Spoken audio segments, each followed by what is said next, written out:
Remue ménage. Remue ménage.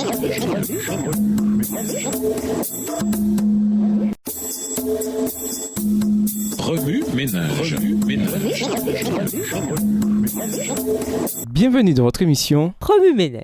Nous voilà à la leçon 5, les 7 sceaux. Tu es digne de prendre le livre et d'en briser les sceaux, car tu as été mis à mort, et par ton sacrifice tu as acquis pour Dieu des gens de toute tribu, de toute langue, de tout peuple et de toute nation. Tu as fait d'eux un royaume de prêtres pour servir notre Dieu, et ils régneront sur la terre. Apocalypse 5, les versets 9 et 10. Tout comme on voit presque parfaitement la scène extérieure à travers une fenêtre, ainsi devrions-nous refléter le Christ auprès de tous ceux avec qui nous entrons en contact. Levez vos têtes parce que votre délivrance approche. Lisons Deutéronome 32, verset 43. Deutéronome 32, le verset 43. « Nation, réjouissez-vous avec son peuple, adorez-le, vous tous les anges, car Dieu venge la mort de ceux qui sont ses serviteurs et il paie de retour ses ennemis. Il fait l'expiation pour son pays et pour son peuple. » Je n'ai jamais participé à un marathon. Rien que la pensée de m'y inscrire est décourageante. Si je devais essayer aujourd'hui, je suis quasi certaine que je serais incapable d'en achever les 42 km.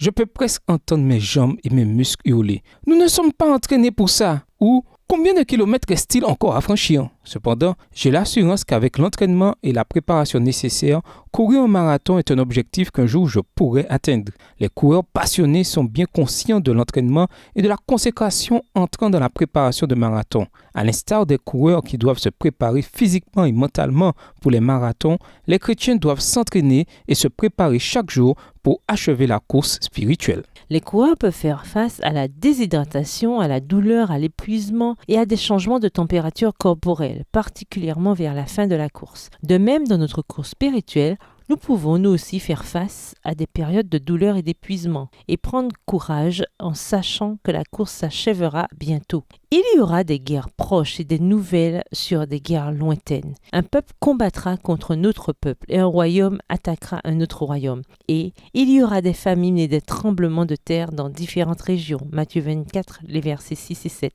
Jésus nous dit aussi que nous serons haïs et peut-être même tués à cause de son nom. Matthieu 24, les versets 9 et 10. Ces signes nous donnent l'espoir du retour imminent de Jésus. Comme un marathon, notre course spirituelle et la proximité de la fin peuvent être terrifiants, difficiles et douloureux. Mais Jésus nous dit que le ciel se réjouisse avec le peuple du Seigneur, que toutes les divinités s'inclinent devant Dieu. Le Seigneur va venger la mort de ses enfants. Il fera retomber sur ses adversaires le châtiment qu'ils méritent. Il rétribuera ses ennemis, mais il purifiera la terre de son peuple. Deutéronome 32, le verset 43. Alors que l'histoire du monde touche à sa fin, attachons-nous aux promesses de Jésus, notre conquérant, rédempteur et ami. Alors que nous attendons, courons résolument la course qui nous est proposée. Gardons les yeux fixés sur Jésus, dont notre foi dépend du commencement à la fin. Hébreux 12 et versets 1 et 2. Comme le dit le cantique suivant, les signes des temps sont partout. On sent une atmosphère nouvelle dans l'air. Fixez les yeux sur le ciel, à l'est. Levez la tête car votre Rédempteur approche. Remue ménage. Puisque nous ne savons pas quand Jésus reviendra, comment pouvons-nous nous encourager les uns les autres et garder la foi? Comment gardez-vous la foi? De quels outils vous servez-vous lorsque vous êtes nerveux ou anxieux? Pourrait-il vous aider lorsque vous vous inquiétez de la fin des temps ou en avez peur? Au revoir. Et à demain si Dieu veut.